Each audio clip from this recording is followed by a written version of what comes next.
c'est un combat pour sauver la civilisation négro-africaine qui est engagé. Parce qu'en fait, depuis 600 ans, on veut faire des Africains les étrangers sur la planète. Vous avez remarqué que quand les Africains veulent aller en Amérique, on les refoule. Vous avez remarqué que quand les Africains veulent aller en Europe, on les refoule. Vous connaissez les conditions drastiques des visas européens pour les Africains. Vous avez remarqué que quand les Africains veulent aller vers l'Asie, on les refoule. Mais ce qu'on n'a pas beaucoup remarqué, c'est que même quand les Africains veulent vivre chez eux en Afrique, on les refoule. On déplace des populations entières au Mali, au Burkina Faso, au Niger, au Cameroun, dans leur propre pays. Les peuples africains fuient. Regardez la situation au Congo. Regardez la situation au Mozambique. Donc, ce que j'ai parfaitement compris en étudiant cette affaire, c'est qu'il y avait un plan, celui de faire l'Afrique sans les Africains. Bâtir une Afrique sans les Africains. Vous imaginez ce que ça veut dire? On va prendre les richesses faramineuses, parce que nous sommes le continent le plus riche au monde, et nous, on va être des étrangers ou des citoyens de seconde zone dans nos propres pays d'origine, dans notre propre terre et sur les autres continents. C'est ça le plan que dénonce ce livre. D'accord. Est-ce qu'il y a quand même quel est le dessein inavoué de ces Occidentaux que vous dénoncez dans cet ouvrage? Je viens de le formuler d'une manière très simple. C'est l'Afrique sans les Africains. Il y a un certain M. Forster, qui était Premier ministre du régime de l'apartheid en Afrique du Sud. Forster a dit que l'Afrique sera un paradis pour l'homme blanc lorsqu'elle sera débarrassée de tous les Africains. Et il faut que vous preniez conscience qu'il y a des stratégies pour faire disparaître les Africains. D'abord, il y a eu des stratégies d'extermination, de déportation, de marchandisation. Ensuite, aujourd'hui, il y a des stratégies d'action sur la démographie africaine, à travers notamment un certain nombre de politiques de vaccination criminelles. Il y a des stratégies de modification génétique qui sont élaborées. Il y a un laboratoire qui a fait scandale en Afrique du Sud et qui était dirigé par un certain docteur Wouter Basson. Ce laboratoire a tenté de stériliser toutes les femmes de la ligne de front qu'affrontait l'Afrique du Sud. Les femmes zambiennes, les femmes mozambicaines, les femmes sud-africaines noires. Tout ce monde-là a été l'objet de programmes de cette nature. Donc il faut que les Africains prennent conscience qu'il y a une guerre multisectorielle qui est livrée, 1, pour réduire la taille de la population africaine, 2, pour rendre les Africains étrangers chez eux en Afrique, 3, pour obliger les Africains à vivre des dettes du FMI, de la Banque mondiale, et non pas des richesses de leur propre sol. Et pour cela, il faut nous maintenir en insécurité, pour que les gouvernements soient obligés de dépendre du Club de Paris, du Club de Londres, du Club de Washington, de dépendre du droit international occidental pour fonctionner, et que nous passions tout notre temps à vivre des miettes après avoir remboursé une dette entièrement fabriquée pour nous maintenir en esclavage. Seul un gouvernement qui a peur d'être renversé par une puissance supérieure peut se permettre de vivre en surendettant sa population. Or, si vous regardez l'état de la dette sur le continent, vous vous rendrez compte que plus un pays est encerclé de troupes terroristes et de troupes impérialistes ou néocolonialistes occidentales, plus ce pays paye des dettes énormes.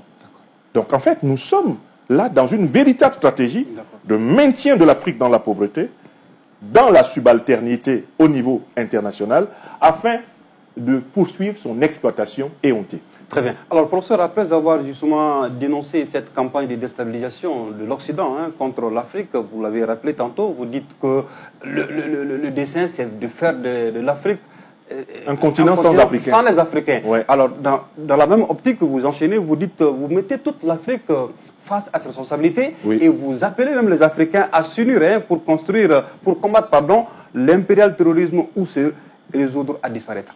C'est absolument vital. Premièrement, nous devons changer de politique internationale.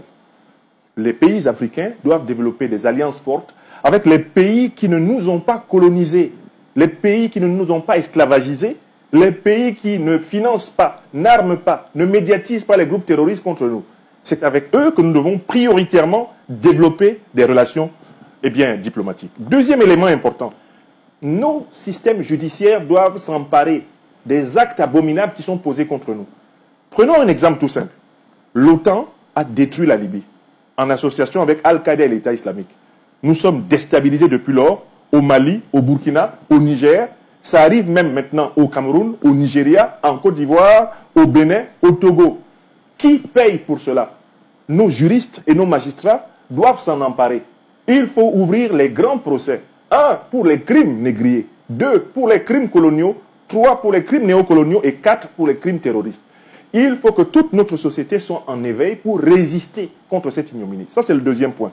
Le troisième point, c'est que nous avons désormais la responsabilité de comprendre que sans le renforcement de notre défense, de notre sécurité, nous ne pourrons pas avoir des économies fortes. Et si nous n'avons pas d'économie forte, nous ne pourrons pas faire baisser l'impact de la pauvreté sur nos populations et par conséquent de leur corruptibilité, parce que, en effet, ventre affamé n'ayant point d'oreille, l'Africain appauvri est facile à manipuler, à exploiter, notamment à utiliser dans cette arnaque qu'on a appelée la démocratie représentative occidentale, et qui bien souvent a été en réalité amenée comme une camisole de force pour diviser davantage les Africains et mieux les contrôler. Donc vous ne croyez pas cette démocratie que vous décriez tantôt? Cette démocratie occidentale, moi je l'appelle démocratie. J'ajoute une lettre N entre O et C. C'est quoi la symbolique de cette lettre-là? Ça veut dire que ce sont des gens qui promeuvent par la bouche des valeurs qu'ils ne pratiquent pas dans les faits. Vous ne pouvez pas jeter 2 bombes atomiques sur le Japon, tuer des centaines de milliers de morts, et ensuite vouloir interdire aux autres d'avoir une puissance nucléaire. Vous ne pouvez pas avoir massacré des milliards de personnes lors de la traite négrière, la colonisation, la néocolonisation et des 2 grandes guerres mondiales, et vouloir imposer votre droit international. Vous ne pouvez pas imposer à toute la planète votre modèle de la famille. Alors même qu'on voit que vous êtes des sociétés en voie de disparition, parce que vous avez choisi de vous reproduire par la voie anale. Donc, il faut que l'Afrique résiste sur tous les fronts. Le front intellectuel, le front spirituel, le front économique, le front géostratégique et politique. D'accord. Oui, que l'Afrique résiste en tout cas face à toutes ces menaces qui la guettent. Alors, vous parlez tantôt des crimes. Cette année, l'année 2025 a été décrétée par l'Union africaine comme étant l'année qui, en tout cas, où on reconnaît justement certaines valeurs, notamment les sous-sols africains que vous avez même décrits tantôt, qui sont quand même riches en minerais. Ce sont les plus riches du monde. Les plus riches du monde. Alors, cette initiative de l'Union africaine, est-ce que vous l'approuvez? J'approuverais volontiers ces initiatives de l'Union africaine s'il fallait s'en tenir au mot, à la lettre. Mais pour que l'Union africaine soit capable d'être porteuse de véritables initiatives, il faut qu'elle soit véritablement africaine. Voici une organisation qui n'est pas capable de se financer elle-même sur fonds africains. Voici une organisation qui accepte la tutelle de l'Union européenne, la tutelle des puissances du Moyen-Orient, la tutelle des puissances d'Amérique du Nord, et qui est supposée porter le développement de l'Afrique. L'Union africaine